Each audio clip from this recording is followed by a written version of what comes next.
All right, 1, 2, 3, and we're off. Welcome to episode 2 of the Moshi Corner. Episode 2. Yeah, Chronicles on the road. Ain't no Chronicles on the road today because it's pretty fucking snowy outside, man. It's fucking cold as fuck out here in Japan, dude. Yeah, it's frosty. Well, specifically where we're at, too. Up in the mountains. Yeah, you know what's funny, dude? Is when I was out in Florida for a while, right? Yeah. And then I came back to Japan. Let's get this tea going on. Miami, Florida is fucking hot. It's too fucking hot there. I fucking hate it, Florida. Florida is so hot that when you arrive there, they give you an extra set of balls and an extra set of tits, just so that your tits and balls can sweat. And when you leave, you have to fucking leave those tits and fucking balls there for the next people. I'll take your balls back, sir. Exactly, your balls, and your tits, so they can fucking sweat. I mean, that weather is... You're not supposed to live in fucking Miami. You know that was an inhospitable place, and they're like, no, we'll go ahead and fucking build some fucking place here, so we'll be okay. That was not a place for people to live. I didn't know that. No, and it's just fucking nasty weather. But I remember just being there, right? And the so-called winter came. I was working as a caretaker at a park. And, I used to spend a lot of time outside under those trees. Those trees really help. Otherwise, I'm talking about, like, heat stroke conditions and shit like that. Right. Put that shit for a minute. Sure. Let's put this water on here. 1 minute? Yeah. And, Go.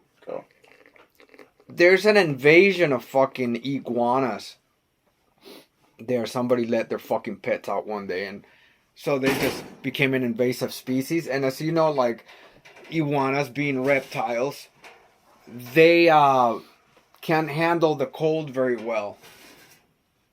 They're cold-blooded animals, and they need heat to, like, stay moving. And so when the cold comes, they would fall off the trees because they couldn't move and shit. Right. Normally, they'd run up a fucking storm and shit, and put that shit for 1 minute. Yeah, it's on. Ready? Yeah. And press. Go. 1 minute? Yeah, here. Okay. I'm keeping track. And so, when winter would come, they wouldn't be able to run. They'd become really slow, so it'd be easy to catch them, and then you can fucking roast them and shit. But anyway, I remember going to work one day, and my brother-in-law was telling me, oh, dude, you should coat up and shit, because it's going to be cold today and shit, dude. And their cold is like 57 or 58, maybe 60. That's nothing right now. Dude, we're below 3 Celsius, which is 37, dude. I wish I was in Miami right now, man. It's fucking freezing. But anyway, we're gonna get, today on episode fucking 2, we're gonna talk a little possessed, dude. I'm excited about this one. Oh, fucking hell, I'm excited too that we got here Revelations of motherfucking Oblivion, dude. Ready to rock and roll? Yes. Okay, let's pour this. We have been listening to this album for like the last 2 weeks, on and off. It's a masterpiece. It's so good. Yeah, it's in my opinion, at the time that it came out, I think it was 2019 or 2018. 2019. Let me double check here, dude. Yes, I write shit down. Yeah, no, I don't checked remember for everything, but 2019.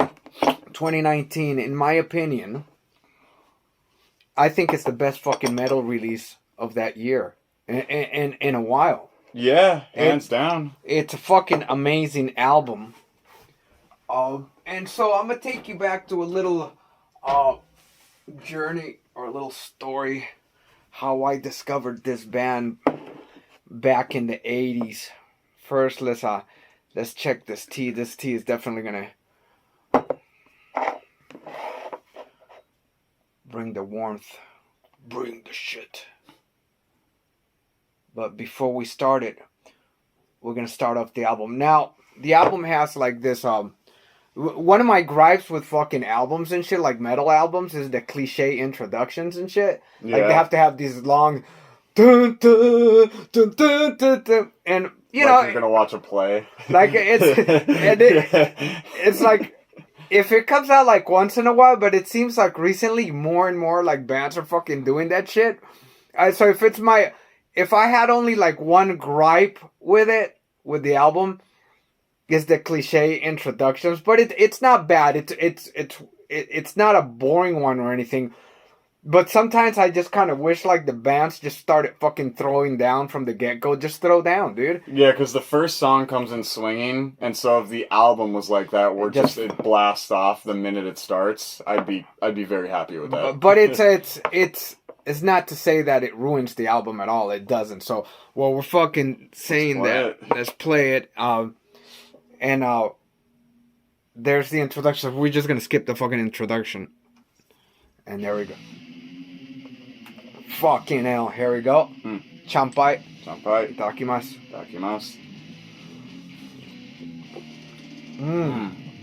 Pretty tasty. Like, there you go. When there's no more room left in hell, it just fucking takes off swinging. Now, originally, the album Seven Churches came out back in 1985. Right. And it's considered, and I'm just going to repeat shit that's been out there, you know, as I just recently rediscovered this band. And got turned on to it again by J-Dog. For those of you who don't know J-Dog, he's got a great metal channel. Just go look for it. J-Dog. J-D-A-W-G. Yeah. Dog. J-Dog. And you can't miss him. There's gonna be some hip hoppers out there that called J-Dog and shit, but no, you can't miss him. Motherfucker's beefy as fuck. He's got just some records in the background, some picture discs, and extremely knowledgeable about the music and its history. Yep, and he's a bit younger than myself. I'm going on 51, and I've been listening to this kind of music since 1986. Non-stop. The 80s, man. Anyways, that's where this came from. So, anyway, so I kind of got, as I get older, it seems like I just get into heavier music, or just I want the hardcore shit. I want to keep rediscovering bands. Whereas, and I noticed that as people like get older, they stop listening to the stuff that they used to listen to. Like, you remember when we went to that barbecue? And that one guy was like, "Oh, you listen to Iron Maiden?" I used to listen to Pantera. I used to listen to Iron Maiden, but not anymore. I'm like, well, what happened? Is, well, you know, like my family, they would have an aneurysm. Dude, I love Maiden. It's my favorite band, but it's not aneurysm inducing. Yeah, it's not even close. Maiden is beautiful, man. Yeah, they're heavy. They got their heaviness. It is heavy metal. But it's nothing like listening to fucking Possessed and shit like that. For the most part, like, the grass is always greener on the other side of the hill with Maiden. And it's never not green. What are you talking about? They're filled with melodies and all this good stuff. It's not even close to listening to death metal. Possessed is non-stop. Yeah, it's just fucking brutality, infernal brutality. You know, fucking demons raping demons, but it's very well written. You know that, and that's what I like about it. Now let's go back again. As I got into the band. It was 1987 actually when I listened to Possessed the first time, and I was in high school back in Culver City High, and I was trying to meet people. I was the typical metal kid. And back then we had like lines very carved into the ground. Like, here are the trendies, here are the jocks, here are the gang members, and here are the hip hoppers, and here are the freaking metal kids. And here's the thing, even though you had the preppies and you had the hip hoppers and you had the gangsters, and they didn't much hung out with each other, they listened to similar music. So we were the fucking trolls. Right. Yeah, only the metalheads were listening to metal. We were those fucking urgs from fucking Lord of the Rings and shit. Yeah, you guys are the ogres. The ogres, pretty much. And so it was a very small crowd. And so, of course, I gravitated to meeting people like that. And soon I met this kid. And I'm not going to say his name because maybe he doesn't know I'm making this video. So maybe he doesn't want his past being put, or his life being put on YouTube. And so I get it. So we're just going to call him JJ. And JJ was a fucking classic looking stoner kid.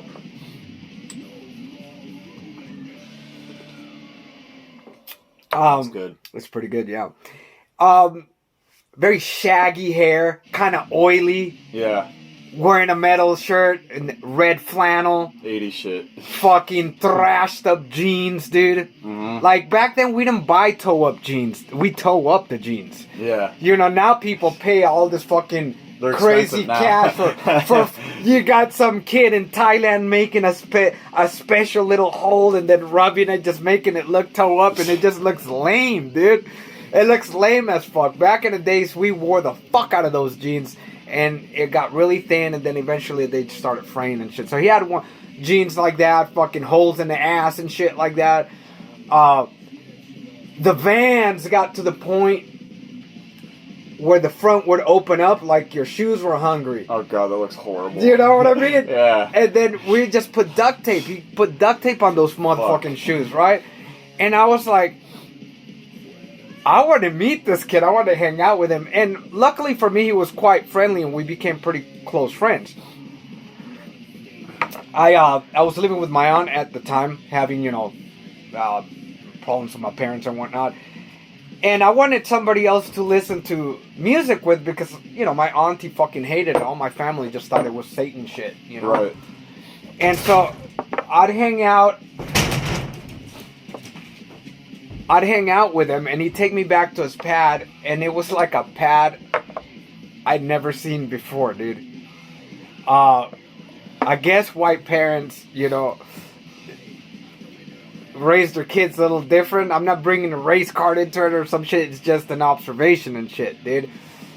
There's no way I could get away with a room like that with my mom or my fucking auntie or my grandparents. I go in, the door opened up, and the apartment, it just, let's just say it wasn't very well kept.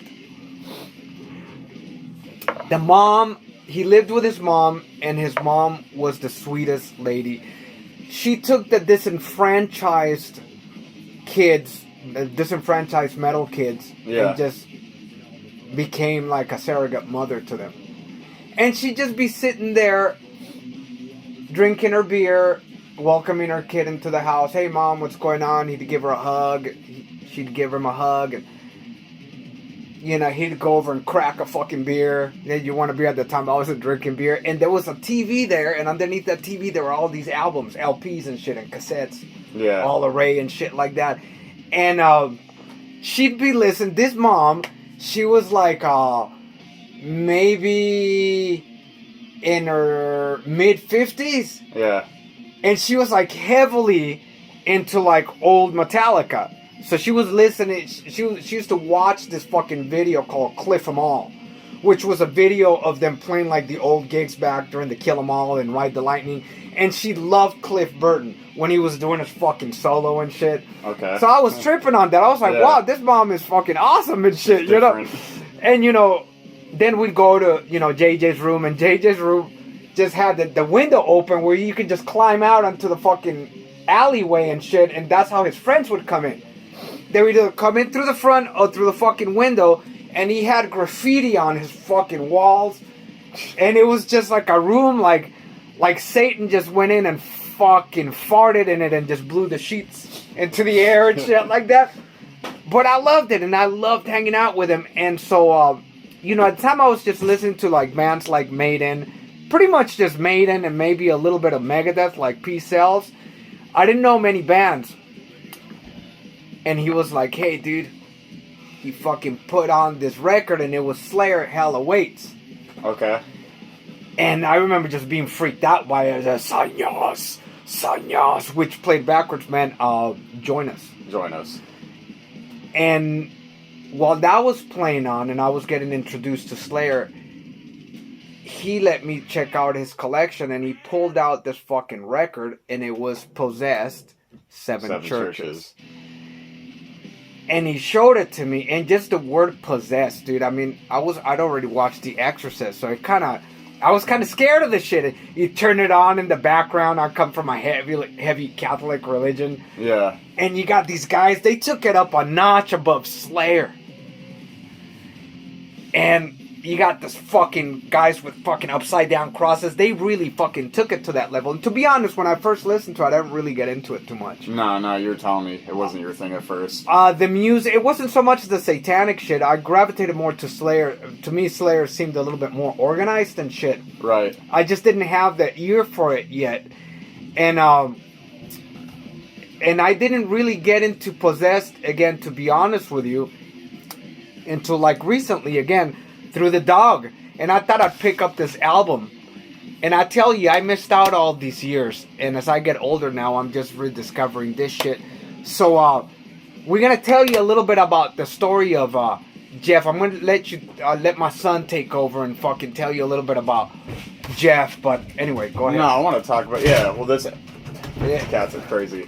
I mean, first time I heard Possessed, I think it's Jeff's vocal style. It's very different.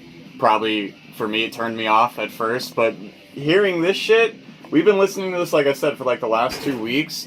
Dude, this is a solid death metal album. Oh, totally. The riffage, the guitars are crazy, non-stop in your face. Not only is it technical, but it's very consumable. You can follow a lot of it. It's brutal as hell. The drums are insane. And then Jeff's vocal style is so original and unique. There's times where it's almost hook-like, which you would find in more consumable radio-friendly music, but it's still disgusting. Like, don't get discouraged. It's a filthy album, and it's in your face non-stop with some of the best production I've ever heard. Well, and now that you're talking about like Jeff's vocal style, you know what's funny is originally I think that's what kind of turned me off at the beginning. I didn't really get into his voice too much, but it's not run of the mill. No, dare I say that I erred. Because his voice is what makes the band. Yeah. His delivery and his enunciation, his lyrics, the way he writes it in a way that it definitely goes with the way he delivers it. You know, I don't know if that fucking makes any sense. No, if I'm saying the fucking obvious, stating the obvious. But his voice is what makes Possessed. And in my opinion, he's got one of the most original fucking voices. And when he sings, he's not all fucking angry about this shit, but he sings with a fucking conviction and fucking passion. Absolutely. He puts a lot of heart into his vocal style. After all those years, because, well, you tell him what happened to fucking Jeff. That's what makes this band even fucking much better. To really quick, one last thing. You'll enjoy listening to the whole band. We certainly do. But Jeff does make the band. It's his vocals on top of it that are just like the selling point.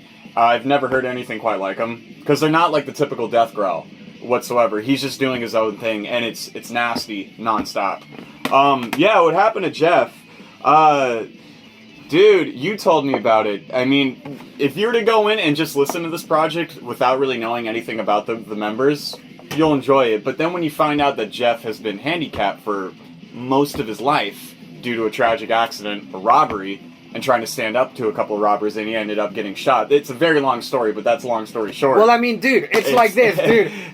This dude, Possessed had broken up. And real quick, you know, Possessed had 1985, 7 Churches, and then I think it's At the Gates or Beyond the Gates. Again, they only had 2 records, right? No, they had 2 records at Beyond the Gates and 7 Churches.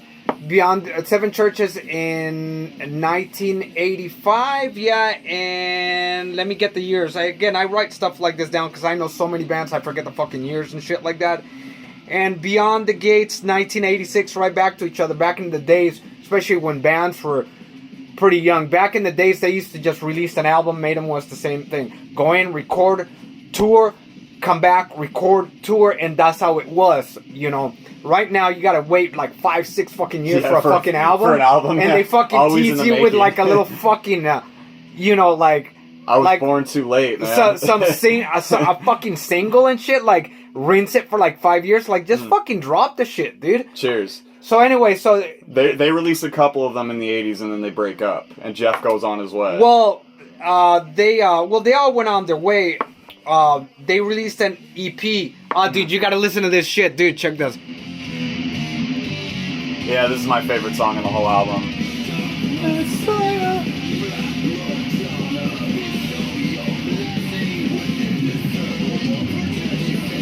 Fuck yeah, pitting it up and shit, dude. Yeah, this has got that extreme like thrash element to it when it comes to the speed. The sound is fucking. This is metal. It's really clean too. If you want to fucking listen to metal, if you want to listen to a solid fucking release and realize that this kind of old school metal is still nice and fresh and alive, pick this fucking album up, dude. They're still writing to this day. They have something coming up soon, but 2019, Revelations of Oblivion. Anyway, they had an EP released, I get 1987, that's the year. The Eyes of Horror, an EP. And then after that, they broke up. They all went up on, they all went on their way. And Jeff was working doing concrete at the time. And he went to go pick up, he went to go pick up a fucking pack of ciggies and shit, dude. Some camels. Right. Some camel toes. He went to pick up a pack of camel toes. But anyway, the place was getting. So anyway, what happened is he busted out with $100 bill, and somebody was fucking eyeballing him and shit. Somebody was checking him out. They noticed that he had a $100 bill, and he fucking went out. These two guys with masks accosted him. Jeff himself said that he wished he would not put up a fight, but he put up a little resistance. One of the guys shot him in the fucking chest, cracking a couple of his ribs, puncturing a lung. Ugh. And the other guy went up to shoot him in the head, right in the forehead. He put his hand up, fucking shot right through his fucking finger. Have the finger kind of hanging. He put his hand under his arm, kind of like to tourniquet it. And he got on the ground and pretended to be dead. And the other guy went to finish the job, but the gun jammed. They took off, and as they're taking off, they're fucking shooting from behind. I mean, this is the kind of shit you see in a movie. And the bullets are fucking missing him. He rolls himself under a fucking car, and this fucking girl walks by, this young girl or young lady, and he asked her to call the fucking cops and shit. But she was like, dude, I can't. If I call the cops, these guys are gonna kill me. You know, they know where I live probably and stuff like that. And she happened to be a drug addict. So he offers her $10. And she called the cops. And I mean, and just shit keeps getting worse and worse. Because the cop that shows up, he's like in his early 20s. And he was just in shock. Saying like, I've never seen anything, but this is first for me. And Jeff is like, I'm not going to say this is exactly what he said. I'm going to paraphrase or just kind of like add a little oomph to it. It's like, motherfucker, just call the ambulance. I'm bleeding out. Do you know what I mean? So he called the ambulance. The cops stayed by him and covered him up and whatnot. And of course, he went through a spiral of just madness, got consumed in drugs and alcoholism, tried to do himself in that way. I mean, he became a paraplegic. To this day, still has that bullet stuck in his fucking spine. And he's been in a wheelchair longer than he's been out of one. So that's insane. So mostly, like I said, this is normally a story. My thing is normally I take it through a story of my life or, what was happening in my life at the time while I'm listening to an album and that album is connected to that. But I want to really talk about Jeff and the significance of his life and why this album is so fucking impactful. He picked himself up from all that, decided to take himself into college, get a fucking degree, get married, get kids, and meanwhile we have a generation of fucking whining and fucking complaining fucking youths talking about woe is me. Meanwhile, you can catch Jeff in a wheelchair on stage playing this shit. Well, dude, he finally, after he achieved what he wanted to achieve with his life, he decides to get his band back together. And all that struggle and his resurrection, if you may want to call it, see how we just pick him up to the rhythm and it's reflected in this, man. in this fucking album.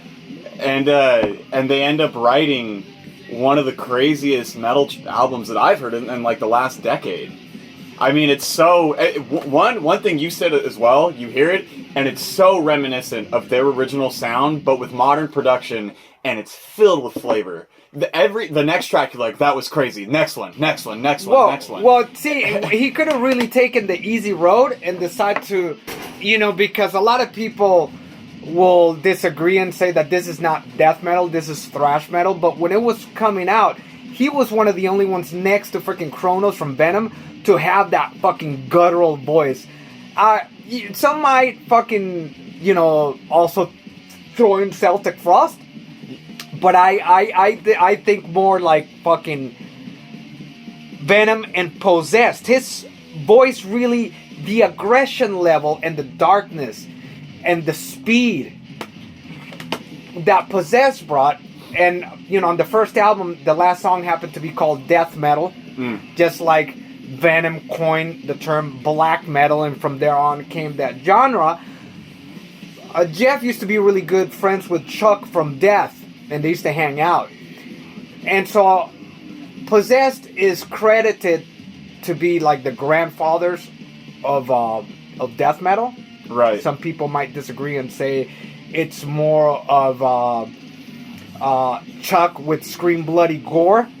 And I used to agree with that. But if you really look and listen to the sound, definitely now, the sound of death metal really got forged later on. Okay, this is it right here. Okay, so you got bands like fucking Morbid Angel. You had bands like Obituary, Cannibal Corpse, Deicide, Death. And later on they went on and did their own thing, Technical. Yeah. Now, Jeff could have come back and decided to, okay, I'm going to sound just like that. Stick within those parameters, but... But he didn't. He stuck to his fucking sound. And with good recording, much more experience, and a fucking spirit of a fucking rising phoenix, dude. Yeah, man, he really delivered. And, most bands, they don't always produce a banger when they have a comeback. It's more of there's a novelty to see a band come back, but that's not to say that their art is going to be top-notch. This is top-notch. It is. This is really good. And, genres as they grow and get oversaturated, what classifies them to be in that genre definitely becomes more strict. And he didn't follow that. He just followed his roots of what he does. And, as far as thrash and death metal goes, like you said it yourself, they go hand in hand because they both contribute to each other's upbringing. Yeah. In back in the old days. And when bands were just coming up with that sound, there was no one else to copy or anything. No. Now you could definitely classify something as death metal. But if you listen to this album, you can't put it in the box of just thrash or death metal. It jumps back and forth, and really what it is it's possessed. Yeah, there you go. It's fucking possessed. You fucking took it out of my mouth. What it is fucking. It's not just possessed. It's possessed. And it's fucking possessed. Yeah. Look at you fucking fanboys and stuff. It's not a fanboy. If the shit is good, it's good. If you eat a fucking burger and it's fucking tasty, it's fucking tasty. Whether you're a fucking like burgers or not, you taste it, it's fucking good. And dude, that's what this is. Do yourself a favor if you haven't heard it. If you want a solid, brutal metal album, go listen to it. 2019, they're coming up with something right now. And fucking just buy the shit. Stop downloading shit. Yeah, go listen to it a little bit. But fucking, these guys need some fucking love. So buy the shit. Own the fucking hard copies. If you're really a fucking metal fan, you're gonna own hard copies. And the dog will say the same shit. We've all from the old school been saying the same shit.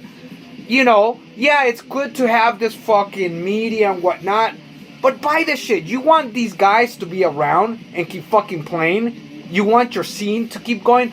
Go buy the fucking albums, buy the CDs, buy the cassettes, buy the fucking t-shirts. Dude, spend your money on the shit, on the craft, so it keeps fucking going. So, Moral of the story, boys and girls. If you want to listen to some shit that's not fucking weak, some good ass fucking metal that's gonna raise the dead and piss off the fucking local church. Raise the dead, dude. Do you know what I mean? That's gonna get you kicked out of the fucking house for being demonic.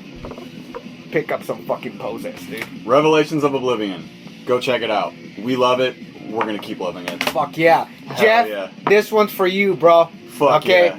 We can't wait till your next fucking album, okay? Oh, we're gonna be there if you come around town, man. Come to Japan, dude. We'll be Come there. to Japan, dude. I'll fucking be there, dude. And so we leave you with just a little bit of the goodness.